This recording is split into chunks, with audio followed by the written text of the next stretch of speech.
ഇവര് അത് ഈ പരിഭാഷയാണ് ദീൻ എന്ന് പറഞ്ഞിരിക്കുക. ഈ പരിഭാഷയാണ് ഖുർആൻ. ഖുർആൻ എന്ന് പറഞ്ഞാൽ ഇത്ര ഉള്ളതാണ് പരിഭാഷയാന്ന് ഓർത്തിരിക്കുക. അതാണ് അതിന്റെ അപ്പുറം ഒന്നുമില്ല. പിന്നെ മൗലവിമാരുടെ പ്രസംഗം. ഈ മൗലവിമാരുടെ ഗതി എന്ന് പറഞ്ഞാൽ അറിയാം. നസാഫ് മൗലവിയൊക്കെ പറഞ്ഞില്ല ബാലുശ്ശേരിയെ പറ്റി. എന്താ പറഞ്ഞത്?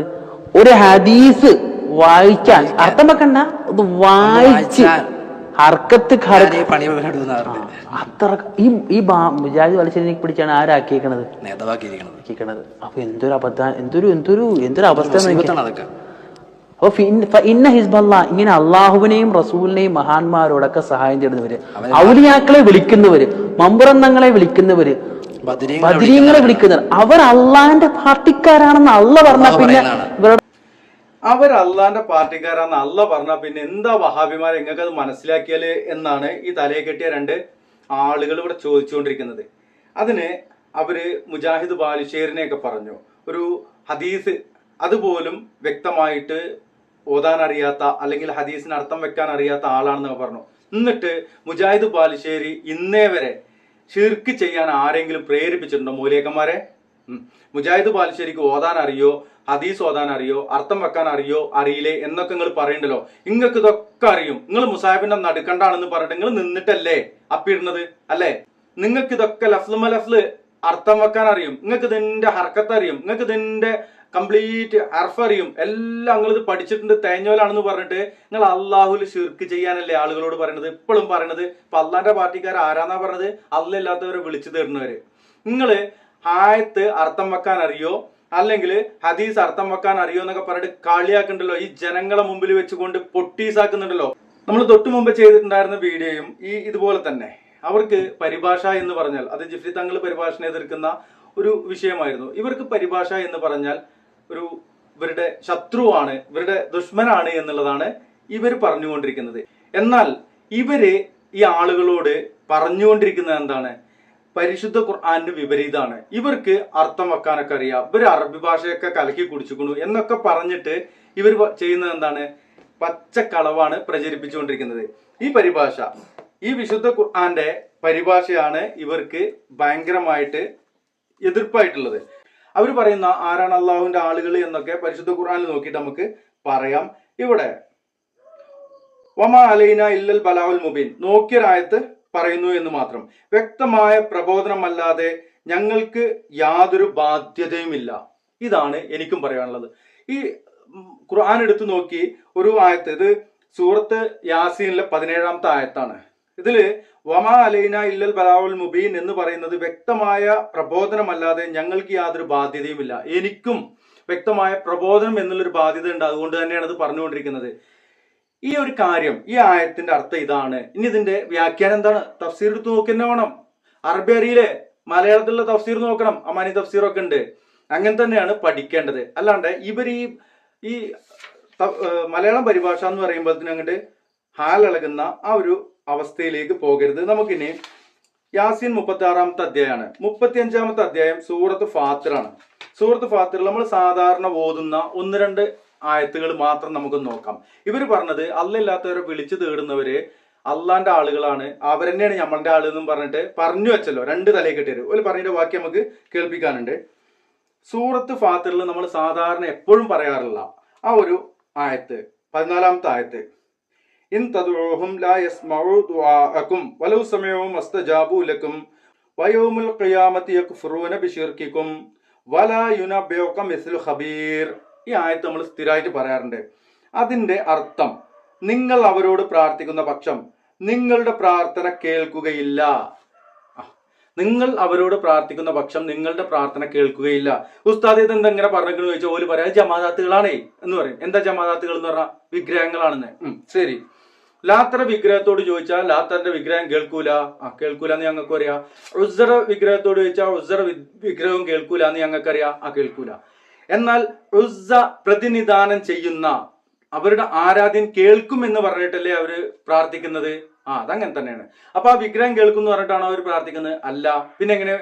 ആ വിഗ്രഹത്തെ പ്രതിനിധാനം ചെയ്യുന്ന അവരുടെ ലാത്തപ്പാപ്പുണ്ട്, ഉസ്സപ്പാപ്പുണ്ട്, അതുപോലെ തന്നെ ഉസൈർ നബി ഉണ്ട്, ഇസ്മായിൽ നബി ഉണ്ട്, ഇബ്രാഹിം നബി ഉണ്ട് എന്ന് പറഞ്ഞിട്ടല്ലേ അവർക്ക് ഈ വിഗ്രഹങ്ങൾ പ്രതിനിധാനം ചെയ്യുന്ന ആളുകളുണ്ട് എന്ന് പറഞ്ഞുകൊണ്ട് തന്നെയാണ്. ഇനി ഈ 14-ാമത്തെ ആയത്തിന്റെ തൊട്ട് മുമ്പുള്ള 13-ാമത്തെ ആയത്ത് എന്താ പറയുക നോക്കാം നമുക്ക്. രാവിനെ അവൻ പകലിൽ പ്രവേശിപ്പിക്കുന്നു, പകലിനെ രാവിലും പ്രവേശിപ്പിക്കുന്നു, സൂര്യനെയും ചന്ദ്രനെയും അവൻ തന്റെ നിയമത്തിന് വിധേയമാക്കുകയും ചെയ്തിരിക്കുന്നു. അവയോരോന്നും നിശ്ചിതമായ ഒരു പരിധി വരെ സഞ്ചരിക്കുന്നു. അങ്ങനെയുള്ളവനാകുന്നു നിങ്ങളുടെ രക്ഷിതാവായ അല്ലാഹു, അവനാകുന്നു ആധിപത്യം. അത് കഴിഞ്ഞിട്ടോ, അവന് പുറമെ ആരോട് നിങ്ങൾ പ്രാർത്ഥിക്കുന്നുവോ അവർ ഒരു ഈന്തപ്പഴക്കുരുവിന്റെ പാട പോലും ഉടമപ്പെടുത്തിയിട്ടില്ല. അല്ലാഹ് പരിശുദ്ധ ഖുർആനിലൂടെ എത്ര വ്യക്തമായിട്ടാണ് പറഞ്ഞിരിക്കുന്നത് സഹോദരന്മാരെ.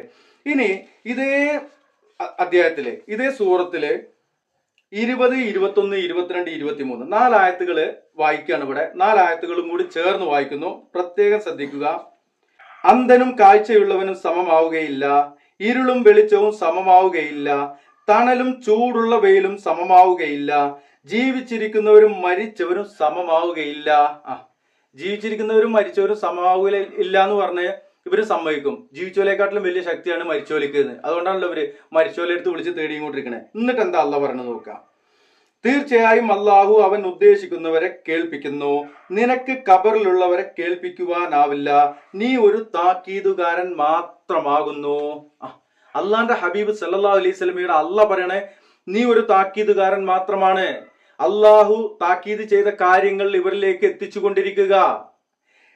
ഈ ഖബറിലുള്ളവരെ കേൾപ്പിക്കാൻ നബിയെ നിങ്ങൾക്കാകൂല എന്ന് അള്ളാഹ് പറഞ്ഞു. നബിക്ക് കഴിയാത്ത ഇവർക്ക്, ഈ അയ്മുണ്ണികൾക്ക് കഴിയുന്നല്ലേ ഇപ്പൊ ഇവർ ഈ പറഞ്ഞുകൊണ്ടിരിക്കുന്നത്? അല്ല സഹോദരന്മാരെ, ഖബറിലുള്ളവരെ കേൾപ്പിക്കാനാവൂല നബിയെ എന്നാണ് അള്ളാഹ് പറഞ്ഞത്. ഇവര് പറഞ്ഞതോ, ഇവർക്ക് ഏത് പീരാന്തനെ കൊണ്ടായിട്ട് മറവീത പീരാന്തനോട് പോയി തേടിയാൽ കേൾക്കുന്ന പറഞ്ഞത്. ഇനി എന്താ പറഞ്ഞു നോക്കാം. സർട്ടിഫിക്കറ്റ് നമുക്ക് വേണ്ട ആവശ്യമില്ല. അള്ളാഹ് പറയുവാണ് ഇങ്ങനെ വിളിക്കണം, ഇവര് എന്റെ ആളുകളാണെന്ന് അള്ളാഹ് നമ്മളെ ചേർത്ത് വെക്കുക. അല്ലല്ലാത്തവരെ വിളിച്ചു തരുന്ന ഷിർക്ക് വെക്കുന്ന ആളുകൾ, ഷിർക്ക് പ്രവർത്തിക്കുന്ന ആളുകൾ അല്ല അങ്ങനെ ചേർത്ത് വെച്ചിക്കുക. അത്രേ വല്ലാത്ത ജാതി തള്ളായി പോയി. തള്ളി ഇവരെ വിളിക്കുന്നവരാരോ ഇസ്തിഹാസ നടത്തുന്നവരാരോ അവരാണ് അള്ളാഹുവിന്റെ പാർട്ടികൾ. ഏതാണ് ഇസ്തിഹാസ എന്ന് ഇവര് പറഞ്ഞിട്ട് പരിചയപ്പെടുന്ന ഏതാണെന്നറിയോ? അല്ലല്ലാത്തവരെ വിളിച്ചു പ്രാർത്ഥിക്കുന്നത്. മമ്പർത്ത് തങ്ങളെ കാക്കണേ, മൊയ്തീൻ തങ്ങളെ കാക്കണേ എന്ന് പറഞ്ഞ ആ സാധനം, അതാണ് ഇവർ അള്ളാന്റെ പാർട്ടിക്കാരത്രേ. എവിടെ ഇത് പറഞ്ഞിരിക്കണത്? അതും കൂടി നിങ്ങൾ കാണിച്ചു തരണല്ലോ. അള്ളാഹുവിന്റെ ആളുകള് അവർ മാത്രമാണ്, അവർ തന്നെയാണ് വിജയികൾ. അപ്പൊ നമ്മളാണ് വിജയിച്ചവർ. നടത്തിയവർ മാത്രമേ നാളെ വിജയിക്കുള്ളൂ. അള്ളാന്റെ മഹാന്മാരോടും ഔലിയാക്കളോടും അവരോടൊക്കെ ബന്ധം വെച്ച് അവരെ സഹായികളാക്കുന്നവർ അവരാണ് വിജയിച്ച ആളുകൾ.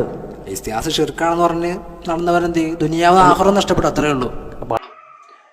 ഏത് അള്ളഹാനോട് ഷിർക്ക് ചെയ്യാതെ നടന്നവന്റെ ദുനിയാവ് ആഖിറം നഷ്ടപ്പെട്ടു എന്നാണ് ഇപ്പൊ ഈ മൂലിയാക്കന്മാർ പറയുന്നത്. ഇപ്പൊ എനിക്കിപ്പോ എല്ലാ അർത്ഥം വെക്കാൻ മനസ്സിലായല്ലോ അല്ലെ? സൂറത്ത് ഫാത്തിറിന്റെ 2 ആയത്ത് മാത്രം ഒന്നർത്ഥം വെച്ചിട്ട് ഈ ആളുകൾക്ക് പറഞ്ഞു കൊടുക്കാൻ ധൈര്യമുണ്ടോ മുസ്ലിയാക്കന്മാരെ നിങ്ങൾക്ക്?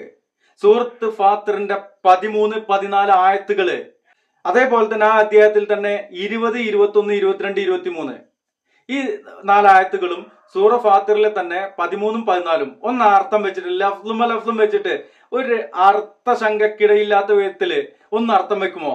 നിങ്ങളുടെ കൂട്ടത്തിലുള്ള ഏതെങ്കിലും ആളുടെ തഫ്സീർ കൊടുത്തോ, എന്നിട്ടൊന്ന് അർത്ഥം വെച്ചു കൊടുത്തേ. നിങ്ങൾ സഹായി എന്നൊക്കെ പറഞ്ഞ സഹായി എന്താണെന്നൊക്കെ നമ്മളിവിടെ പറഞ്ഞിട്ടുണ്ട്. നിങ്ങൾ സഹായി ആക്കേണ്ടത് ആരെയെന്ന് പറയുമ്പോ തന്നെ അപ്പുറത്ത് ആരെ ആക്കരുത് എന്നും പറയുന്നുണ്ട്. അപ്പൊ ഓലിലും ഉണ്ടാവും നിങ്ങൾ പറഞ്ഞ ഈ സഹായി, ഔലിയാക്കൾ എന്ന് പറയുന്ന സഹായി ഉണ്ടാവുമോ? ജൂത നസാറാക്കളുടെ സഹായി ആക്കരുത് എന്ന് പറയുന്നുണ്ട്. എന്നിട്ട് ആരെ സഹായി ആക്കണം? സാലിഹ്യങ്ങളിൽ സുദ്ദീഖ്യങ്ങളിൽ സഹായി ആക്കണം എന്ന് പറയുന്നുണ്ട്. അതിന് മരിച്ചോടത്ത് വിളിച്ച് തേടാനുള്ള പ്രാർത്ഥിക്കാനുള്ള തെളിവ് എവിടെയാണ്? ഏത് സഹാബിയാണ് ആ ആയത്ത് കണ്ടിട്ട് മരിച്ചോലെ വിളിച്ച് പ്രാർത്ഥിച്ചത്? തെളിവ് എത്ര കാലമായി ചോദിക്കണു? പറയും വളരെ കറക്കാണ്. ഇത് ഖുർആന്റെ ഒരു മുജിദത്താണ്. ഇത് കൃത്യമായ വിശ്വാസികളോടുള്ള കൽപ്പന. വഹാബികളും മൗദൂദികളും ഇവിടെ വേറെ വിട്ടെന്ന് പറഞ്ഞാല് ഇവിടെ വലിയ എന്ന് പറഞ്ഞാൽ അവിടെ നാസിർ എന്ന അർത്ഥമുണ്ട്, ഹാഫിദ് എന്ന അർത്ഥമുണ്ട്. സഹായിക്കുന്നവൻ സംരക്ഷിക്കുന്ന എന്ന അർത്ഥമുണ്ട് എന്നാ പറഞ്ഞത്. വമാലക്കും ലാ തുഖാതിലൂന ഫീ സബീലില്ലാഹി വൽ മുസ്തദ്ഗഫീന മിനർ റിജാലി വൻ നിസാഇ വൽ വിൽദാൻ അല്ലദീന യഖൂലൂന റബ്ബനാ അഖ്രിജ്നാ മിൻ ഹാദിഹിൽ ഖറിയത്തിൽ ളാലിമി അഹ്ലുഹാ വജ്അൽ ലനാ മിൻ ലദുൻക വലിയ്യ വജ്അൽ ലനാ മിൻ ലദുൻക നസീറ. രണ്ടും അവിടെ വന്നിട്ടുണ്ട്. സൂറത്ത് നിസാ 75-ാമത്തെ ആയത്താണ് ഇപ്പൊ ഞാനിവിടെ ഓതിയിട്ടുള്ളത്. വജ്അൽ ലനാ മിൻ ലദുൻക വലിയ്യ വജ്അൽ ലനാ മിൻ ലദുൻക നസീറ. ഇത് ഔലിയാക്കന്മാരെ കുറിച്ചാണോ? അവിടെ നസീറിനെയും പറഞ്ഞിട്ടുണ്ട്, വലിയനെയും പറഞ്ഞിട്ടുണ്ട്. ആയത്തറിയായിട്ടൊന്നുമല്ല, അല്ല സഹോദരന്മാരെ, ഇവര് പറയട്ടെ, സൂറ നിസാ 75-ാമത്തെ ആയത്ത് അല്ല എന്താണ് അതിന് പറഞ്ഞിരിക്കണെന്നുള്ളത്, അല്ലെങ്കിൽ അള്ളാന്റെ കലാം എന്താണ് അത് പറയണെന്നുള്ളത് നമുക്കൊന്ന് നോക്കാം. സൂറത്ത് നിസാ ഞാൻ ഇപ്പോ ഇവിടെ ഓതിയത് വമാലക്കും ലാ തുഖാതിലൂന ഫീ സബീലില്ലാഹി വൽ മുസ്തഗ്ഫീന മിനർ റിജാലി വൻ നിസാഇ വൽ വിൽദാൻ അല്ലദീന യഖൂലൂന റബ്ബനാ അഖ്രിജ്നാ മിൻ ഹാദിഹിൽ ഖറിയത്തിൽ ളാലിമി അഹ്ലുഹാ വജ്അൽ ലനാ മിൻ ലദുൻക വലിയ്യ വജ്അൽ ലനാ മിൻ ലദുൻക നസീറാ. ഇവിടെ വലിയുണ്ട് നസീറുണ്ട്. ഇപ്പൊ നേരത്തെ അവർ പറഞ്ഞു നിർത്തിയത് അതിനല്ലേ അല്ലേ? അന്ന് നോക്കാം. അള്ളാഹുവിന്റെ മാർഗത്തിൽ നിങ്ങൾക്ക് എന്തുകൊണ്ട് സമരം ചെയ്തുകൂടാ? ഞങ്ങളുടെ രക്ഷിതാവെ, അക്രമികളായ ആളുകൾ അധിവസിക്കുന്ന ഈ നാട്ടിൽ നിന്ന് ഞങ്ങളെ നീ മോചിപ്പിക്കുകയും നിന്റെ വകയായി ഒരു രക്ഷാധികാരിയെയും നിന്റെ വകയായി ഒരു സഹായിയെയും ഞങ്ങൾക്ക് നീ നിശ്ചയിച്ചു തരികയും ചെയ്യണമേ എന്ന് പ്രാർത്ഥിച്ചു കൊണ്ടിരുന്ന മർദ്ദിച്ചൊതുക്കപ്പെട്ട പുരുഷന്മാർക്കും സ്ത്രീകൾക്കും കുട്ടികൾക്കും വേണ്ടി നിങ്ങൾ എന്തുകൊണ്ട് അള്ളാഹുവിന്റെ മാർഗത്തിൽ ഇറങ്ങുന്നില്ല? ഇതാരോടാ ചോദിച്ചത്? ഔലിയാക്കന്മാരോടാ ചോദിച്ചത്? മർദ്ദിക്കപ്പെട്ട ഒരു മർദ്ദിത സമൂഹം അല്ലേ? അവർ ചോദിക്കുന്നത് എന്താണ്? റബ്ബനാ അഖ്രിജ്നാ മിൻ ഹാദിഹിൽ ഖറിയത്തിൽ ളാലിമി അഹ്ലുഹാ എന്നാണ് ചോദിക്കുന്നത്. ആരാണത്? ആരാണ് ചോദിക്കുന്നത്? മിനർ റിജാലി വന്നിസായി വൽ വിൽദാൻ. റിജാല് നിരാലംബരായ പുരുഷന്മാര്, അത് പ്രായമായ പുരുഷന്മാർ എന്ന് നമുക്ക് മനസ്സിലാക്കാം. വന്നിസായി സ്ത്രീകള്, വൽ വിൽദാൻ കുട്ടികള്. അവര് ചോദിക്കാണ്, അല്ലാ ഞങ്ങൾക്കൊരു സഹായിയെ കൊണ്ടാ, ഞങ്ങൾക്കൊരു രക്ഷകനെ കൊണ്ടാ. അപ്പൊ മൂലിയാക്കന്മാരെ, നിങ്ങള് മായിദയിൽ പറഞ്ഞ സഹായി എന്നുള്ളത് ഈ സഹായിയും കൂടി കൂട്ടി വായിച്ചാൽ എങ്ങനെ ഇത് ശരിയാകുക? ഇനി വലിയ എന്ന് പറഞ്ഞാല് ഒരു നിക്കാഹ് കർമ്മം നടക്കണമെങ്കിൽ ഒരു വലിയ വേണം. ഒലക്ക ഔലിയാപ്പാപ്പാരാ ആണോ? അപ്പൊ എവിടെയെങ്കിലും ഒരു വലിയ എന്നിട്ട് കേട്ട് കഴിഞ്ഞാല് അത് സി എം മടവൂര്, മമ്പർത്ത തങ്ങള്, കോയപ്പാപ്പ അങ്ങനെ പറഞ്ഞുകൊണ്ട് ഓലെയാണ് പറഞ്ഞിരിക്കണെന്ന് ഈ ഉമ്മത്തിനെ നിങ്ങൾ തെറ്റിദ്ധരിപ്പിക്കാം. പച്ച കളവ് പറയാൻ തുടങ്ങിയിട്ട് എത്ര കാലായി? പറയട്ടെ, ഇനി തള്ളിനെ കേൾക്കാം. സംരക്ഷിക്കുന്ന ആളുകളല്ലേ? അതെ. അതുകൊണ്ട് നമ്മള് രക്ഷിക്കണേ എന്ന് പറയാൻ കാരണം എന്താണ്? അവിടെ സംരക്ഷിക്കുന്നവരവരാണ്. ഇമാം റാസി റളിയല്ലാഹു അൻഹു തഫ്സീർ സഗീറിൽ പറയുന്ന കേൾക്കാം, ഈ ഹാഫിമുക്കും നിങ്ങളുടെ സംരക്ഷകർ അള്ളാഹുവിന്റെ റസൂൽ ഔലിയാക്കളുമാണ്. സംരക്ഷകൻ എങ്ങനെയുള്ള സംരക്ഷകൻ? വഫാത്തായി പോയിട്ട് ഓലി നമ്മൾ വിളിച്ച് തേടുന്നത് കേൾക്കുകയും ആ വിളിച്ചു തേടൽ കേൾക്കൽ കാരണമായിക്കൊണ്ട് അതിന് ഉത്തരം പ്രവർത്തിക്കുകയും ചെയ്യുന്നതാണോ നിങ്ങൾ ഈ സാധുക്കളെ പറഞ്ഞ് പറ്റിക്കണത്? നോണയല്ലേ മൂല്യരെ? നിങ്ങൾ ഈ തലയിൽ കെട്ടും കെട്ടിയിട്ട് വെള്ള കുപ്പായിട്ട് വന്നിട്ട് ഇരുന്നിട്ട് പറയണ പച്ച കളവല്ലേ, പച്ച നോണയല്ലേ? പറയും. അതുകൊണ്ടാണ് നമ്മുടെ പഴയ ഉമ്മാമാരൊക്കെ എന്തെങ്കിലും വരുമ്പോഴേക്ക് അവർ വിളിക്കണതില്ലേ, ബദിരീങ്ങളെ കാക്കണേ എന്ന് വിളിക്കുന്നില്ലേ? കാരണം അവർക്ക് അവർക്കാരും ദീൻ അറിയാവുന്നത്. അവർക്ക് ദീന അറിയില്ലായിരുന്നു. മമ്പർത്ത തങ്ങളെ എന്റെ കുട്ടിനെ കാക്കണേ, ബദരീങ്ങൾ പാപ്പാ എന്ന് പറഞ്ഞിട്ട്. അത് മാത്രമല്ല, ഷിയാക്കൾ നിങ്ങളെ വേറെയും പഠിപ്പിച്ചിട്ടുണ്ട്. ഏത് ഷിയാക്കള്? പൊന്നാനിക്കയ്യും കുണ്ടോട്ടിക്കയ്യും ഉണ്ടായിരുന്ന ആ കാലഘട്ടത്തിൽ കുണ്ടോട്ടിക്കൈ വന്നുകൊണ്ട് ഇവിടെ പറയുകയാണ്,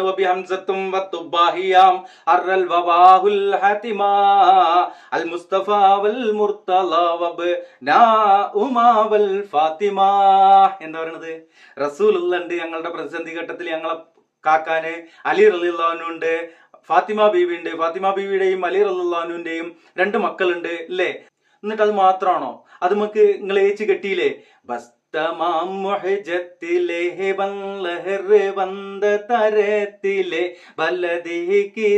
പുറം തന്നിലെ ശുഹദാക്കൾ കാവലിലാക്കല്ല. ശുഹദാക്കൾക്ക് കാവല് നൽകാൻ കഴിയുമെങ്കിൽ എന്തിനാണ് അവിടെ അല്ലാഹ് കൂട്ടിയത് അല്ലേ? ശുഹദാക്കൾ കാക്കുന്നല്ലേ നിങ്ങൾ പറയുന്നത്? അങ്ങനെ എത്രയെത്ര അല്ലേ വിളിച്ചു തേട്ടങ്ങള്, പ്രാർത്ഥനകള് നിങ്ങൾ ഈ ഉമ്മത്തിനെ പഠിപ്പിച്ചിട്ടുണ്ട്. അത് പണ്ട് കാലത്തെ ഷിയാക്കള് ഇവിടെ കൊണ്ടുവന്ന് തള്ളിയത് വാരി വലിച്ച് നെഞ്ചിലും തലച്ചോറ്റിലും ഏറ്റി വെച്ചിരിക്കുകയാണ്. ഇനി ഒരു പറയട്ടെ, കുറെ ഉണ്ട്. അതിപ്പോ ഈ പാട്ടൊക്കെ പോയിട്ട് എന്തൊക്കെ ഇവിടെ പ്രശ്നം ഉണ്ടായത്? ഇവിടെ ആ പാട്ടൊക്കെ പാടിയിട്ട് ഇവിടെ എന്താ ബഹളം, അങ്ങനെ വിളിക്കാൻ പാടുന്നു. കാരണം എന്താന്ന് മനസ്സിലാക്കിയിട്ടില്ല, അതാണ്. അപ്പൊ ആരെ ദീന് മനസ്സിലാക്കാത്തോല്? അല്ലല്ലാത്തവരെ വിളിച്ച് തേടുന്ന ഇവര് പറയാണ്, അല്ലല്ലാത്തവരെ വിളിച്ച് പ്രാർത്ഥിക്കരുതേ, നിങ്ങള് ഉദ്ഉനി അസ്തജിബ് ലക്കും എന്ന് പറഞ്ഞ അള്ളാഹുവിനെ മാത്രം വിളിച്ച് പ്രാർത്ഥിക്കണേ എന്ന് പറയുന്ന ആളുകൾക്ക് ദീന് മനസ്സിലായിട്ടില്ല എന്നാ പറയുന്നത്. ഇപ്പൊ എന്തായി എന്നറിയോ? നിങ്ങളുണ്ട് ഊഹിച്ച് പൂരിപ്പിക്കും സഹോദരന്മാരെ. ഇവർ ഇനിയും വിവരക്കേട് കുറെ പറയണ്ട, നമുക്ക് കേൾക്കാം. അങ്ങനെ മനസ്സിലാക്കിയിട്ടില്ല. ഖുർആൻ മനസ്സിലാക്കി തന്നെ ഇവരെന്തായി? പകുതി രക്ഷപ്പെട്ടു. മതി. ഖുർആൻ മനസ്സിലാക്കിയാൽ നിങ്ങൾ മുഴുവൻ രക്ഷപ്പെട്ടു. പകുതിയല്ല, ഖുർആൻ മനസ്സിലാക്കിയിരുന്നുവെങ്കിൽ നിങ്ങൾ മുഴുവൻ രക്ഷപ്പെടുമായിരുന്നു. എന്നിട്ട് എന്തെങ്കിലും ഖുർആൻ അടച്ചു വെച്ചിരിക്കുന്നത്? ഖുർആന്റെ അർത്ഥം ഈ ജനങ്ങൾ പഠിക്കരുത് എന്ന് പറഞ്ഞാൽ എന്തുകൊണ്ടാണ്? ഇവിടെ ഖുർആനായത്തല്ലേ നമ്മള് പറഞ്ഞത് അല്ലേ? അതിൽ നിങ്ങൾക്കെതിരല്ലേ? ആ എതിരുള്ളത് കാണരുത് എന്ന് എഴുതിയിട്ടല്ലേ? ഇല്ലേ? എന്താണ് മൗലിയാക്കന്മാരെ പറയും? അതെങ്ങനെയാണ് മൗലവിമാര് പറയുന്ന? അങ്ങനെ നമ്മൾ ഇത് പറയുമ്പോൾ തന്നെ അവർ വേണമെങ്കിൽ കൊണ്ട് കുറെ ആയത്തിന് മൗലവിമാരുടെ അർത്ഥം കൊണ്ടിടും, കുറെ ക്ലിപ്പ് ലിങ്ക് കൊണ്ടിടും യൂട്യൂബിൽ. വേണമെങ്കിൽ വേണമെങ്കിൽ കുറെ ആയത്ത് ദുർവ്യാഖ്യാനിക്കുകയും ചെയ്യും. അപ്പം ഹാഫിളുക്കും, നിങ്ങളുടെ സംരക്ഷകർ അള്ളാഹിന്റെ ഔലിയാക്കളാണ്, അള്ളാഹുവിന്റെ റസൂലാണ് എന്നാണ് പരിശുദ്ധമായ ഖുർആൻ പറയുന്നത്. അപ്പോ അള്ളല്ലേ? അള്ളാഹ് നിങ്ങൾ ഇതുവരെ കേട്ടിട്ടില്ലേ? അള്ളാന്ന് കേട്ടിട്ടില്ലേ? ഈ അള്ളാന്റെ ഔലിയ എന്ന് പറഞ്ഞാൽ ഈ ഔലിയാക്കന്മാരാണ് നിങ്ങളെ സംരക്ഷകര്, അള്ളാന്റെ ഔലിയാക്കന്മാരാണ് നിങ്ങൾക്ക് പുറത്തു തരിക, അള്ളാന്റെ ഔലിയാക്കന്മാരാണ് നിങ്ങളെ നേർവഴിക്ക് നടത്തുക. എന്താണ് മൗലിയാക്കന്മാർ? എന്താ നിങ്ങൾ ഈ പറഞ്ഞുകൊണ്ടിരിക്കുന്നത്? ഇത് തീർന്നിട്ടില്ല സഹോദരന്മാരെ. വീഡിയോ ദീർഘിപ്പിച്ച് കൊണ്ടുപോകുന്നില്ല. ഇതുവരെ മനസ്സിലാക്കിയ ആളുകള് ആ പരിശുദ്ധ ഖുർആനൊന്ന് മലത്തി വെച്ചിട്ട് ഏത് പള്ളിക പോയാലും ഉണ്ടാവും, അതിൻ്റെയൊക്കെ പരിഭാഷ ഉണ്ടാവും. നിങ്ങളൊന്ന് എടുത്ത് നോക്കുന്നുണ്ടോ? എന്താ ഇപ്പൊ ഈ രണ്ട് ജാഹിലീങ്ങൾ ഇവിടെ ഇരുന്നിട്ട് പറഞ്ഞത്? ഓല് ക്യാമറയിലേക്ക് നോക്കണില്ല, പച്ച നുണ അങ്ങോട്ടും ഇങ്ങോട്ടും മുഖത്തോട് മുഖം നോക്കി കണ്ണുകൾ കൊണ്ട് സംസാരിക്കാണ്. പച്ച നുണയാണ് ഇവർ പറഞ്ഞുകൊണ്ടിരിക്കുന്നത്. അത് നിങ്ങൾക്ക് പരിശുദ്ധ ഖുർആൻ എടുത്തു കഴിഞ്ഞാൽ മനസ്സിലാക്കാൻ കഴിയും. പരിശുദ്ധ ഖുർആന്റെ പരിഭാഷണം എന്തിനെ ഇവർ ഈ പറഞ്ഞത് എന്ന് നിങ്ങൾക്ക് മനസ്സിലായില്ലേ? പരിശുദ്ധ ഖുർആനില് നിങ്ങൾ ഇനിയിപ്പോ ഫാത്തിഹയുടെ അർത്ഥം നിങ്ങൾക്ക് ഒന്നും പഠിക്കല് നിർബന്ധമല്ല എന്ന് പറഞ്ഞു. ഫാത്തിഹയുടെ അർത്ഥമെങ്കിലും നിങ്ങൾ പഠിച്ചിരുന്നുവെങ്കിൽ നിങ്ങൾ രക്ഷപ്പെടുമായിരുന്നു എന്നുള്ളതാണ് ഈ ഉള്ളവനെ ഇവിടെ പറയുവാനുള്ളത്. ബിസ്മില്ലാഹിർ റഹ്മാനിർ റഹീം. പരമകാരുണികനും കരുണാനിധിയുമായ അള്ളാഹുവിന്റെ നാമത്തിൽ. അല്ലേ? ആർക്കും ഈ കാര്യത്തില് പിന്നെ അഭിപ്രായമില്ലല്ലോ. ഇതിന്റെ അർത്ഥം എന്താണെന്നുള്ളത്. ഈ അർത്ഥം എന്താണ്? റഹ്മാൻ ഈ ലോകത്ത് അവനെ അനുസരിക്കുന്നവർക്കും അനുസരിക്കാത്തവർക്കും ഗുണം ചെയ്യുന്നവനാണ്. റഹീം നാളെ അവൻ അനുസരിച്ചവർക്ക് മാത്രം ഗുണം ചെയ്യുന്നവനാണ്. അപ്പൊ ഇവിടെ അനുസരിക്കാത്തവർക്ക് എങ്ങനെ ഗുണം ചെയ്യുക? മഴ വർഷിക്കുന്നുണ്ട്, ഞാൻ കുടിക്കുന്നുണ്ടെങ്കിൽ എന്റെ നാലുപുറമുള്ളവരൊക്കെ കുടിക്കും. അവര് ആരെ വിളിച്ച് പ്രാർത്ഥിക്കുന്നവരാണെങ്കിലും അവർക്ക് ലഭിക്കും. നാളെ അവന്റെ അനുഗ്രഹം അവനെ വിളിച്ച് പ്രാർത്ഥിക്കുന്നവർക്ക് മാത്രം, അവനെ അനുസരിക്കുന്നവർക്ക് മാത്രമേ ഉള്ളൂ. അൽഹംദുലില്ലാഹി റബ്ബിൽ ആലമീൻ. സ്തുതി സർവലോക പരിപാലകനായ അള്ളാഹുവിനാവുന്നു. ഇവിടെ ഔലിയാക്കന്മാർക്കൊന്നുമില്ല, അള്ളാഹുവിന് മാത്രമുള്ള സ്തുതി. അത് വെറും അംഗീകരിക്കുന്നതാണ്. ഇനി 3ഉം 4ഉം ഒരുമിച്ചാണ് ഇതിൽ കൊടുത്തിട്ടുള്ളത്. അർ-റഹ്മാനുർ റഹീം മാലികി യൗമിദ്ദീൻ. പരമകാരുണികനും കരുണാനിധിയും പ്രതിഫല ദിനത്തിന്റെ ഉടമസ്ഥനുമായ അള്ളാഹുവിനെ. ഇനി സഹോദരന്മാരെ 5ാമത്തെ ആയത്ത് ഫാത്തിഹ സൂറത്ത് പരിശുദ്ധ ഖുർആൻ തുടങ്ങി 5ാമത്തെ ആയത്തിൽ തന്നെ ഇവരുടെ വാദങ്ങൾ പൊളിയുന്നുണ്ട്. ഇയ്യാക നഅ്ബുദു വ ഇയ്യാക നസ്തഈൻ. നിന്നെ മാത്രം ഞങ്ങൾ ആരാധിക്കുന്നു, നിന്നോട് മാത്രം ഞങ്ങൾ സഹായം തേടുന്നു. എന്റെ മൂല്യകന്മാരെ എവിടെ ഇരുന്നിട്ട് ഇങ്ങനെ വെടിപൊട്ടിച്ചിരുന്നല്ലോ നിങ്ങള്, പോട്ടത്തരം പറഞ്ഞിരുന്നല്ലോ നിങ്ങള്. ഈ പരിശുദ്ധ ഖുർആനില് 5ാമത്തെ ആയത്ത്, ഈ 5ാമത്തെ ആയത്ത് നിങ്ങള് തെറ്റിച്ചല്ലേ പറഞ്ഞത്? ഇനി സഹായികളാക്കുന്ന വിഷയമല്ലേ ഇവരിവിടെ പറഞ്ഞുകൊണ്ടിരിക്കുന്നത് അല്ലേ? നസീറും വലിയും ഒക്കെ പറഞ്ഞത്. 6ഉം 7ഉം കൂടി നോക്കുക നമുക്ക്. ഇഹ്ദിനസ് സിറാത്തുൽ മുസ്തഖീം സിറാത്തുൽ ലദീന അൻഅംത അലൈഹിം ഗൈറിൽ മഗ്ദൂബി അലൈഹിം വലദ്ദാല്ലീൻ. നോക്കാം നമുക്ക്. ഞങ്ങളെ നീ നേർമാർഗത്തിൽ അഥവാ നീ അനുഗ്രഹിച്ചവരുടെ മാർഗത്തിൽ ചേർക്കണമേ. കോപത്തിന് ഇരയായവരുടെ മാർഗത്തിലല്ല, പിഴച്ചു പോയവരുടെ മാർഗത്തിലുമല്ല എന്നാണ്. ആമീൻ. അപ്പോ ഇഹ്ദിന സിറാത്തുൽ മുസ്തഖീം ആരെ മാർഗത്തിലാണ് ചേർക്കേണ്ടത്? കോപത്തിന് ഇരയായവരുടെയും പിഴച്ചു പോയവരുടെയും മാർഗത്തിലല്ലാതെ സിദ്ദീഖീങ്ങളുടെ, സ്വാലിഹീങ്ങളുടെ, മുത്തഖീങ്ങളുടെ, മുഅ്മിനീങ്ങളുടെ മാർഗത്തിൽ ചേർക്കണേന്നാണ് 17 പ്രാവശ്യം നമ്മൾ നിർബന്ധമായിട്ടും ചൊല്ലാറുള്ള ഫാത്തിഹയിലൂടെ അള്ളാഹ് പറയുന്നത്. 5ാമത്തെ ആയത്ത് എന്താ പറഞ്ഞത്? നിന്നെ മാത്രം ആരാധിക്കുന്നു, നിന്നോട് മാത്രം സഹായം തേടുന്നു. ഈ മാത്രം പാടില്ല എന്നുള്ളതാണ് ഇവരുടെ വാദം. ഈ മാത്രം പാടില്ല എന്ന് തന്നെയായിരുന്നു മക്ക മുശ്രിക്കുകളുടെയും വാദം എന്നുള്ളത് മനസ്സിലാക്കുക. ഇവരുടെ വിവരക്കേടുകൾ നിർത്തിയിട്ടില്ല. അടുത്ത വീഡിയോയിൽ നമുക്ക് ഇൻഷാ അല്ലാഹ് നിർത്തിയെടുത്ത് വെച്ച് തുടരാം എന്നാണ് അറിയിക്കുവാനുള്ളത്.